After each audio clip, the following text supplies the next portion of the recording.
राजस्थान के सरकारी कर्मचारियों और सरकार के बीच टकराव की स्थिति बनती नजर आ रही है। ओपीएस और बजट घोषणाओं को लेकर कर्मचारियों के बीच भारी असंतोष है और साथ ही उन्होंने ऐलान किया कि अगर सरकार उन्हें बातचीत के लिए तैयार नहीं हुई तो वे इस बार काली दिवाली बनाएंगे। रिपोर्ट देखिए।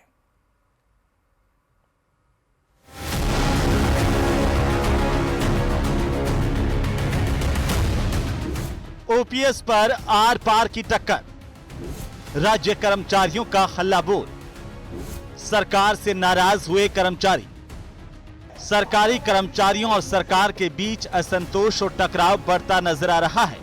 अखिल राजस्थान राज्य कर्मचारी संयुक्त महासंघ का सबसे बड़ा विरोध ओपीएस यानी पुरानी पेंशन योजना से जुड़ा हुआ है। उनका कहना है कि सरकार ओपीएस के दायरे में बोर्ड, निगम, विश्वविद्यालय और अन्य स्वायत्त शासन संस्थाओं के कर्मचारियों को भी शामिल करने के बजाय छेड़छाड़ कर रही है।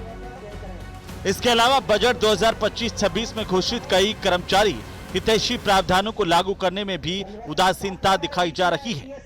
और इसी बात से लेकर राज्य की सरकार ने जो आदेश जारी किया, निश्चित मानिए राजस्थान का कर्मचारी इसको बर्दाश्त नहीं करेगा और राज्य के मुख्यमंत्री से मैं आपके माध्यम से आग्रह करता हूं कि शीघ्र जो आदेश जारी किया उसे विलोपित किया जाए और जितने भी विभाग है, चाहे स्वायत्त शासित संस्थाएं, बोर्ड, निगम, कॉर्पोरेशन है, उनकी आर्थिक स्थिति ठीक नहीं है तो राज्य की सरकार की जिम्मेदारी है वो उनकी स्थिति को सुधारे, वहां की पैसे की व्यवस्था करे, आर्थिक स्थिति बढ़िया करे और ऑल पेंशन स्कीम लागू करे। अन्यथा राज्य का कर्मचारी इस बात को कितना ही बर्दाश्त नहीं करेगा। संगठन का यह आरोप है कि सरकार ने 24 सितंबर को दिए आश्वासन के बावजूद कोई ठोस कदम नहीं उठाया।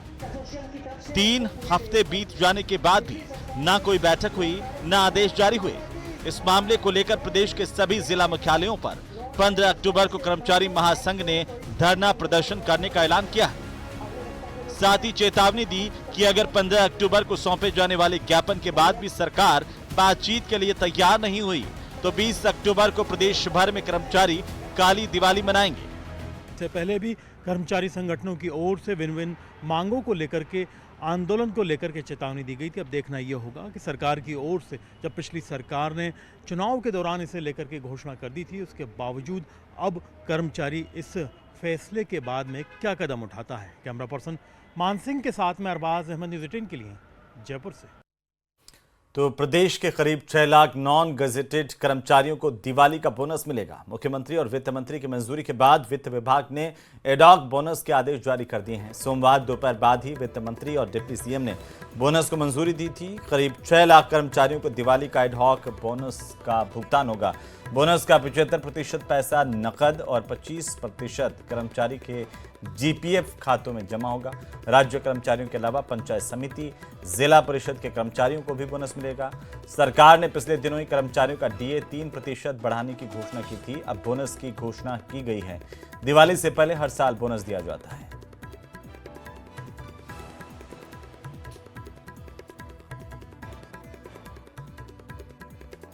तो राजस्थान में पंचायती शासन की एक बड़ी प्रशासनिक प्रक्रिया 14 अक्टूबर की मध्यरात्रि से शुरू हो जाएगी। प्रदेश की 3858 ग्राम पंचायतों को 5 वर्षीय कार्यकाल खत्म हो जाएगा। सरकार ने इन पंचायतों में प्रशासक नियुक्त करने के आदेश जारी कर दिए जिससे कार्यों की निरंतरता बनी रहे। सूत्रों के मुताबिक प्रदेश में चरणबद्ध तरीके से अक्टूबर से दिसंबर के बीच कई और पंचायतों का कार्यकाल भी पूरा होना है। इसी को ध्यान में रखते हुए राज्य सरकार ने पहले से ही जिला कलेक्टर्स को प्रशासनिक तैयारियां पुख्ता करने के निर्देश दिए हैं। इससे किसी भी स्तर पर विकास कार्य ठप न पड़े। वहीं प्रशासन, सरपंचों ने मांग को उनको बजट उन्होंने मांग की है कि उन्हें बजट मिलता रहे जिससे उनका काम नहीं रुके।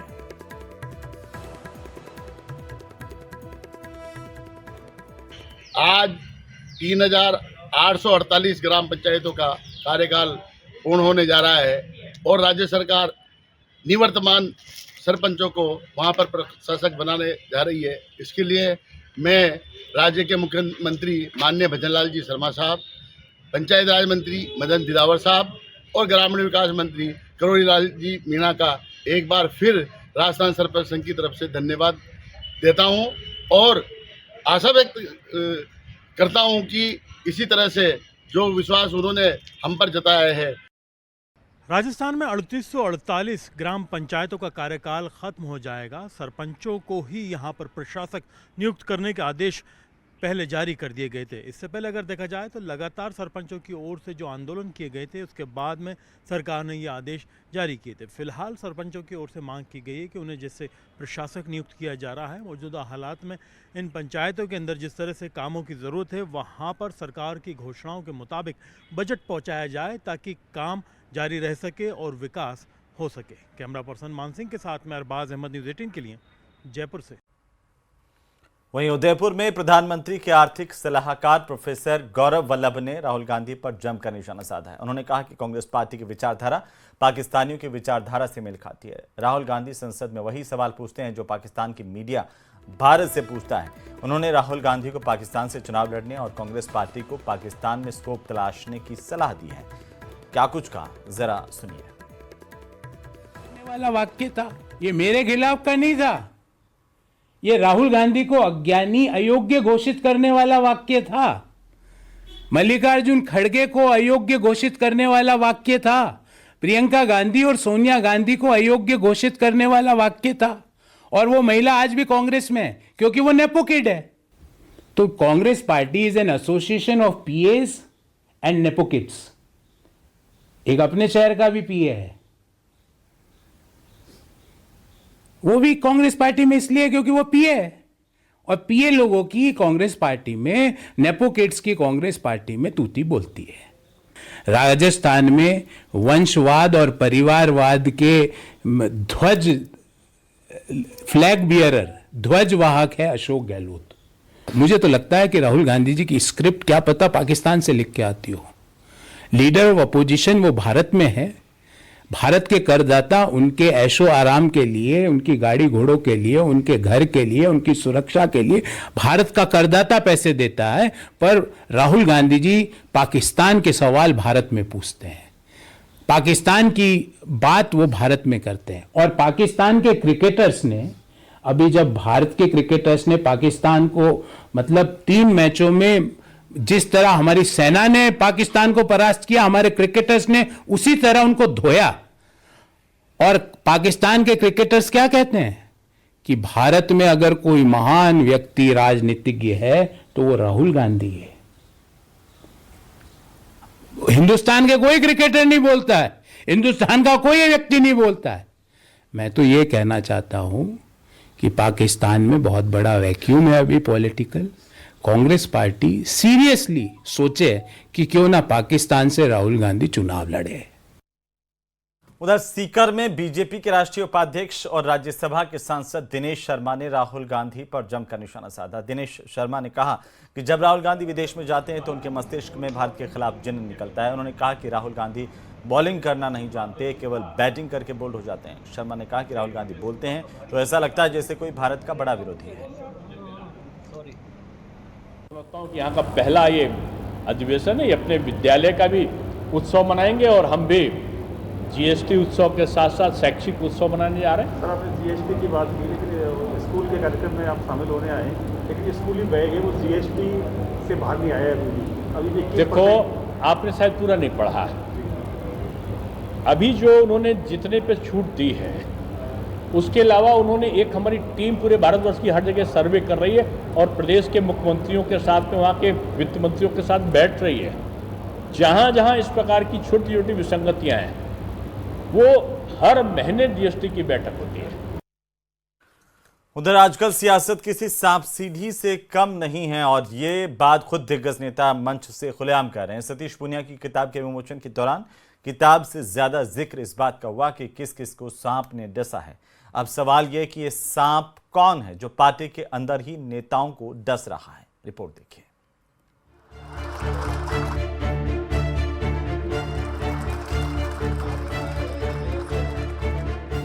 कौन है सत्ता की सीढ़ी का सांप? आपने मुझे दोनों को सांप सीढ़ी ने, वो सांप ने उस समय डसा जब 87 पर अपने थे। सांप सीढ़ी का खेल सत्ता से क्या मेल? कैसा हो अगर सियासत की सीढ़ी चढ़ते वक्त किस्मत का सांप ही डस ले?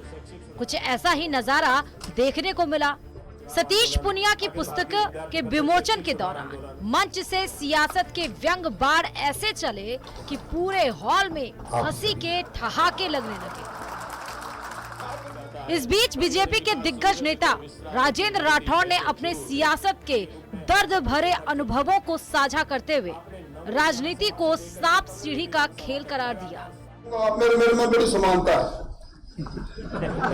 आपने मुझे दोनों को सांप सीढ़ी ने, उस सांप ने उस समय डसा जब 87 पर अपने थे। अब मैं एक जगह से हूं। अब आपने पुस्तक लिखना चालू कर दिया तो मैंने भी कुछ आलेख लिखना चालू कर दिया। राजेंद्र राठौड़ के इस बयान के बाद बीजेपी के प्रदेशाध्यक्ष मदन राठौड़ ने भी खुद को इस कतार में शामिल कर लिया। उन्होंने भी बिना किसी संकोच के तंज भरे लहजे में कहा कि उन्हें भी सांप ने डसा है। अब ये सांप कहां से आया और कौन सा था, ये दोनों ही नेता बेहतर जानते होंगे। अभी वैसे राठौड़ साहब ने कहा कि सांप सीढ़ी का खेल और उसमें मेल लेकिन इनका आपस का इन्होंने दो को ही गिनाया, आप मुझे कैसे भूल गए? सांप सीढ़ी का खेल आपको याद नहीं रहा। हमने भी समानता ही है। आदरणीय पुनिया जी, आदरणीय राजेंद्र राठौड़ साहब, और इस राठौड़ को अलग मत करो। बीजेपी के व्यंग बाणों के बीच कांग्रेस का भाला भी खूब चला। कांग्रेस नेता टीकाराम जूली ने भी चुटकी लेते हुए कहा कि अगर ये बातें विधानसभा में होती तो वे ये पूछने पर अड़ जाते कि ये सांप आखिर कौन है जो इन दिग्गजों को बार बार डस रहा है। ये सांप सीढ़ी का खेल आप समझ रहे हो, बीजेपी में कौन किसको डस रहा है। वहाँ एक बात और आई कि हवाई नेता बनाए जा रहे हैं जिनकी वजह से लोकतांत्रिक मूल्यों का। बहरहाल सत्ता की सीढ़ियों पर बैठा सांप कब, किसे और कहां डस जाए ये कोई नहीं बता सकता। Bureau report, news 18 Rajasthan. तो वहीं प्रदेश के 3 अलग अलग जिलों में साइबर ठगी के खिलाफ कार्रवाई की गई है। पहली तस्वीर आपको दिखाने जा रहे हैं टोंक की, जहां पर साइबर ठगी का खुलासा करते हुए 4 आरोपी गिरफ्तार किए गए। दूसरी तस्वीर जैसलमेर के लाठी इलाके के धुलिया गांव की, जहां पर एक व्यक्ति की सोशल मीडिया आईडी हैक कर उसके परिजनों से पैसों की मांग की गई। और तीसरी तस्वीर है खैरतल तिजारा के भिवाड़ी की, जहां कई फर्मों और व्यक्तियों के बैंक खातों को कमीशन पर हासिल कर साइबर ठगों को उपलब्ध कराने वाले बदमाश अंकित शर्मा की गिरफ्तारी हुई है। चौंकाने वाले खुलासे अंकित शर्मा से हो रहे हैं। किस तरीके से इस बदमाश ने चूना लगाया कई लोगों को, उसका खुलासा भी किया जा रहा है। टोंक, जैसलमेर, भिवाड़ी तमाम जगहों की तस्वीरें, ठगों ने किस तरीके के हथकंडे अपनाए हैं और साइबर ठगों का किस तरीके से लगातार जाल फैल रहा है, इसका खुलासा पुलिस कर रही है। उत्तर प्रदेश में मनाए जाने वाले दीपों के त्योहार दीपावली का उत्साह गुलाबी नगरी में भी चरम पर देखने को मिल रहा है। आम जन को वाजिब दरों पर पटाखे अन्य सामग्री उपलब्ध कराने के लिए कॉन्फेड यानी कि राजस्थान राज्य सहकारी उपभोक्ता संघ ने सहकार दीपोत्सव मेला 2025 की शुरुआत की। सहकारिता राज्य मंत्री गौतम दत्त ने मेले की शुरुआत की। इसके बाद से पटाखे खरीदने के लिए लोगों की भीड़ यहां पर उमड़ रही है।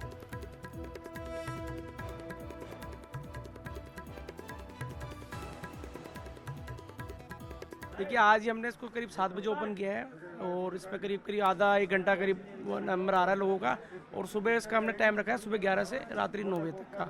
और कोक ब्रांड के शिवकाशी के पटाखे हमारे पास उपलब्ध है, MRP से 55% ऑफ की तरफ से, मतलब सहकार की। हाँ, सहकारिता विभाग का है, राजस्थान सहकारी उपभोक्ता संघ की तरफ से मेला आयोजित किया जा रहा है सर, 13 तारीख से लेकर 19 तारीख तक सर। दिवाली को 1 सप्ताह से भी कम का समय रह गया है और आज सहकार दीपोत्सव मेले की शुरुआत कर दी गई।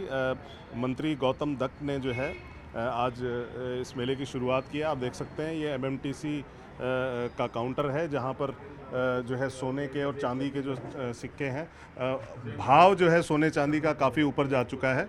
अभी क्या भाव चल रहा है सर? अभी अगर से सिल्वर 10 ग्राम की बात करें तो 2060 की हमारी आज की रेट है सिल्वर कॉइन की, है ना। और गोल्ड 1 ग्राम गोल्ड का कॉइन सर वो आज की रेट जो है 13,300 है।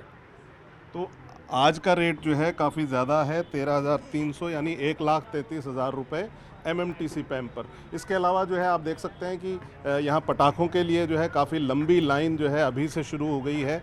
आज पहला ही दिन है और काफ़ी लंबी जो है पटाखों की लाइन, मैं कैमरामैन से कहूँगा कि एक बार दिखाएं कि किस तरह जो है एक लंबी लाइन जो है यहाँ पटाखों के लिए लगी हुई है और भी तरह के स्टॉल्स जो है यहाँ लगाए गए हैं। दिवाली का त्योहार नजदीक है और ऐसे में बाजार भी पूरी तरह से गुलजार हैं। रंग बिरंगी लाइटें लोगों को काफी आकर्षित कर रही हैं। वहीं दिए बनाने वाले कुम्हार चिंता में आ गए हैं, कहीं उनकी दिवाली फीकी ना रह जाए। रिपोर्ट देखिए।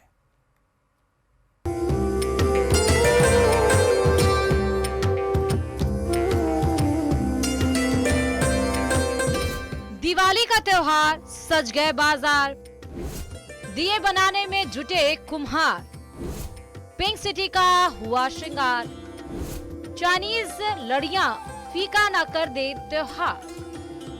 दिवाली की तैयारियां जोरों पर चल रही हैं, बाजार सज गए हैं, खरीदारी करने के लिए लोगों की भीड़ उमड़ना शुरू हो गई है। कहीं पिंक सिटी भी दिवाली के लिए सज समर रही है। पुराने बाजार, त्रिपोलिया, छोटी चौपड़ और बड़ी चौपड़ का दिवाली के सामानों से श्रृंगार हो रहा है। इन तीनों बाजारों को तिरंगे की थीम पर सजाया जा रहा है। सोने जेवरात की दुकानों से लेकर मिठाई की दुकानों पर सजावट का काम चल रहा है। और राजधानी जयपुर के बाजार किसी दुल्हन की तरह सजाए जा रहे हैं। ये दिन का समय है और इस बार थीम रखी गई है ट्राई कलर, यानी कि तिरंगा। 3 रंगों के अंदर इस पूरे बाजार को सजाया जा रहा है। साथ ही साथ लाइटिंग भी यहाँ पर की जा रही है। नहीं वो इतना ही फर्क नहीं आ रहे हैं लोग खरीदने के लिए। और क्या इस बार ये यहाँ पर वो थीम क्या रखी गई है बाजार को सजाने की व्यापार मंडल की तरफ से? अभी तो लाइटिंग का ही है बस खाली। पिछली बार समुद्र मंथन की थीम वो चांदपोड़ में था। ये त्रिपोलिया बाजार में इसमें नहीं। उधर कोटा में जहां एक तरफ दिवाली को लेकर बाजारों में रौनक है, वहीं दूसरी ओर कुम्हारों को भी इस दिवाली लोकल फॉर वोकल की वजह से कारोबार की उम्मीद है। कोटा के दीपक का कहना है कि उनकी 3 पीढ़ियां मिट्टी के दिए बना रही हैं, लेकिन शाहपुरा में कुम्हारों के चेहरे पर मायूसी छाई हुई है। कुम्हारों को चाइनीज लड़ियों का डर है, कहीं चाइनीज लाइटें उनके दिए की चमक को फीका न कर दे। शाहपुरा के कुम्हारों का आलम ये है कि उन्हें लागत निकालना भी मुश्किल हो जाता है। चाइना आइटम से ये दीपक के ऊपर ज्यादा फर्क है, क्योंकि चाइना माल जो सस्ता मिल रहा है और ये अपना भी उसी रेट में अपने को कुछ ज्यादा महंगा बिक नहीं पा रहा है। ये अगर चाइना माल बंद होए तो फिर ये इसके अपने को कोई की कीमत दे सकते हैं। ग्राहक वगैरह जो अपने को देंगे इसके उचित दाम मिल जाएंगे। कुल मिलाकर देखा जाए तो एक तरफ जहां बाजारों में दिवाली की रौनक है, वहीं कुम्हारों के माथे पर दिवाली की चिंता की लकीरें हैं। कुम्हारों को डर है कि कहीं चाइनीज लाइट की वजह से उसकी होने वाली बिक्री रुक ना जाए और उसका त्योहार फीका न पड़ जाए। Bureau report, news 18 Rajasthan. उधर अलवर में महिला हॉस्टल की पार्किंग में पर्ची को लेकर विवाद हो गया। पार्किंग कर्मचारी के साथ अस्पताल में मौजूद कुछ युवकों से कहासुनी में मारपीट कर दी गई और देखते ही देखते मामला इतना बढ़ गया कि युवकों ने लाठी डंडे के साथ रविंद्र पर हमला किया। मारपीट में रविंद्र नाम का एक शख्स घायल हो गया, जबकि आरोपियों ने उसका मोबाइल फोन, करीब 3,000 रुपए नकद छीन लिए। इस तरह के आरोप पीड़ित की तरफ से लगाए गए हैं। घटना के बाद अस्पताल परिसर में अफरा तफरी मची। सूचना मिलते ही पुलिस मौके पर पहुंची, स्थिति को नियंत्रण में लिया गया। पुलिस ने केस दर्ज कर लिया, जाँच जारी है। मैं यहाँ पर आया था, मैंने घुसते ही देखा कि कुछ आदमी यहाँ से भाग के निकल रहे थे। मैंने कहा क्या हो गया, तो मैं एक व्यक्ति बोला भाई इसने हमारे आदमी से ऐसे ऐसे नहीं छोड़ा, गाड़ी काटी। मैंने भाई पार्किंग देते, तुमसे कौन क्या कहता, और मारपीट के चले गए। तो ये पूरा विवाद पार्किंग को लेकर हुआ है क्या? पार्किंग को, हाँ पार्किंग को देने को लेकर। हाँ गाड़ी खड़ी, हाँ गाड़ी खड़ी करते हैं, पैसा नहीं देते हैं। अच्छा, कौन लोग थे वो? हैं? कौन लोग थे? मेरे समाज। उधर कोटा